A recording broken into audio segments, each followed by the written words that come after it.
Hello students, now welcome to business point of view.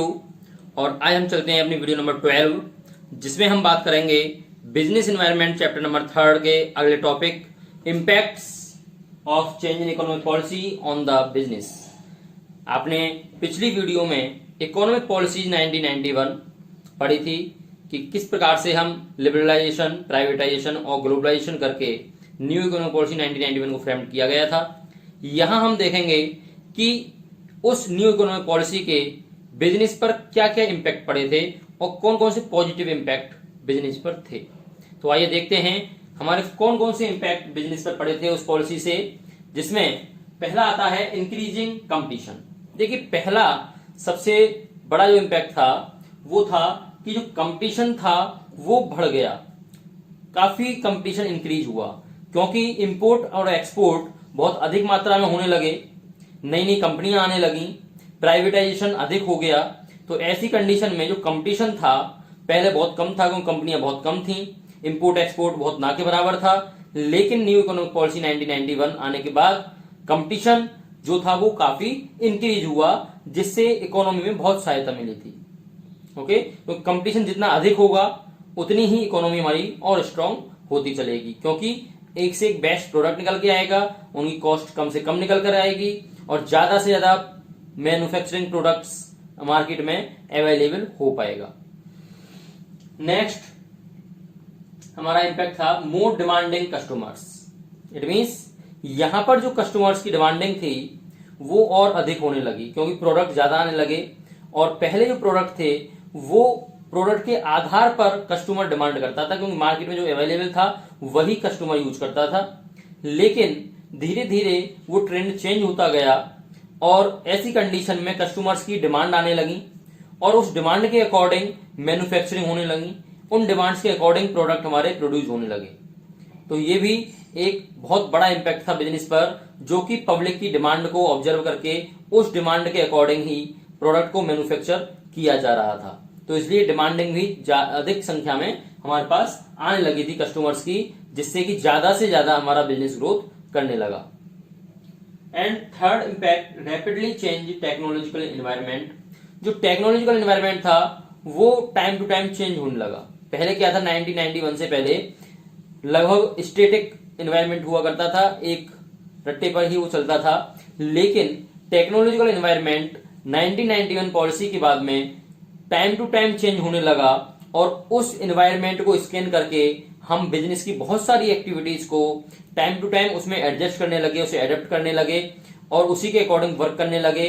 क्योंकि जब environment time to time change होगा तो उसमें कुछ ना कुछ न्यू निकल करके आएगा। तो इसलिए यहां पर रैपिडली चेंज को हम सभी ने एक्सेप्ट किया, एडेप्ट किया। And next fourth is necessity for changes. यहां पर चेंजेस ज्यादा से ज्यादा होने लगे, जो कि नेसेसरी चेंजेस थे वो अधिक होने लगे।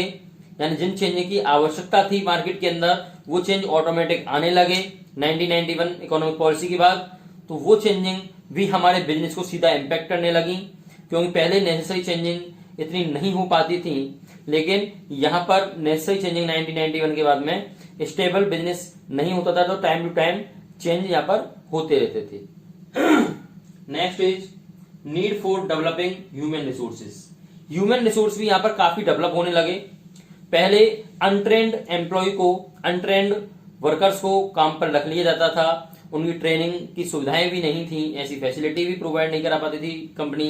लेकिन 1991 के बाद में उन सभी पर विशेष गौर किया गया और ट्रेंड एम्प्लॉय, ट्रेंड वर्कर्स को ही, लेबर को ही काम पर रखा जाने लगा और जो अनट्रेंड थे उनको ट्रेनिंग दिला करके उनको और डेवलप किया गया, जिससे वो बिजनेस के अंदर एक अच्छा अपना मुकाम बना सकें, एक अच्छा प्रॉफिट दे सकें बिजनेस को। तो इसलिए यहां पर ये कह रहा है कि ह्यूमन रिसोर्सेस भी ज्यादातर डेवलप होने लगा था। ये भी बिजनेस पर इसका बहुत बड़ा इंपैक्ट पड़ा था। Next is market orientation. पहले मार्केट ओरिएंटेशन नहीं था, यानी कि जो मार्केट में प्रोडक्ट था केवल वही यूज किए जाते थे।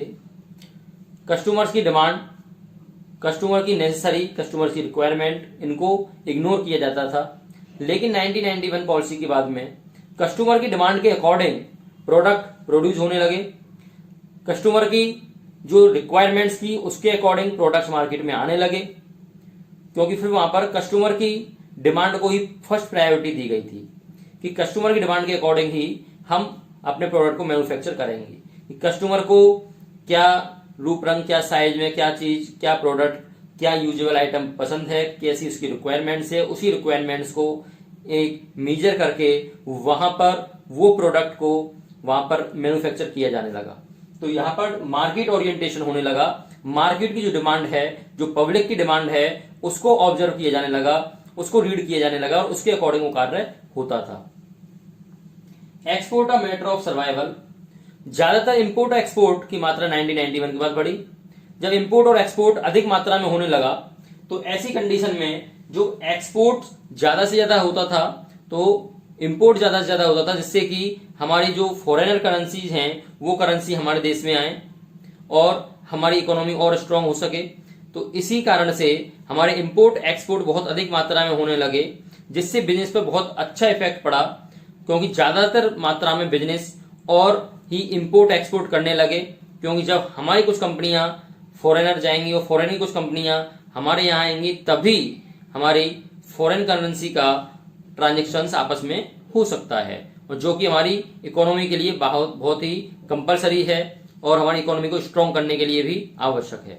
तो इसलिए यहां पर ये कहता है export a matter of survival. Survival करने के लिए एक्सपोर्ट भी एक अच्छा मैटर रखे जाने लगा बिजनेस के अंदर। ओके, सो ये थे impact of changes in economic policy 1991, यानी कि इकोनॉमिक पॉलिसी 1991 में चेंजिंग होने के बाद में क्या क्या इम्पैक्ट हमारे बिजनेस पर पड़े। तो ये सभी पॉजिटिव इम्पैक्ट्स हैं, हम पॉजिटिव इम्पैक्ट्स को ही ज्यादा देखते हैं। और अब आपका इस चैप्टर का एक लास्ट टॉपिक रह गया है डिमोनेटाइजेशन। तो देखिए, डिमोनेटाइजेशन मुझे ज्यादा एक्सप्लेन करने की आवश्यकता नहीं है, आप सभी बहुत अच्छे से जानते हैं।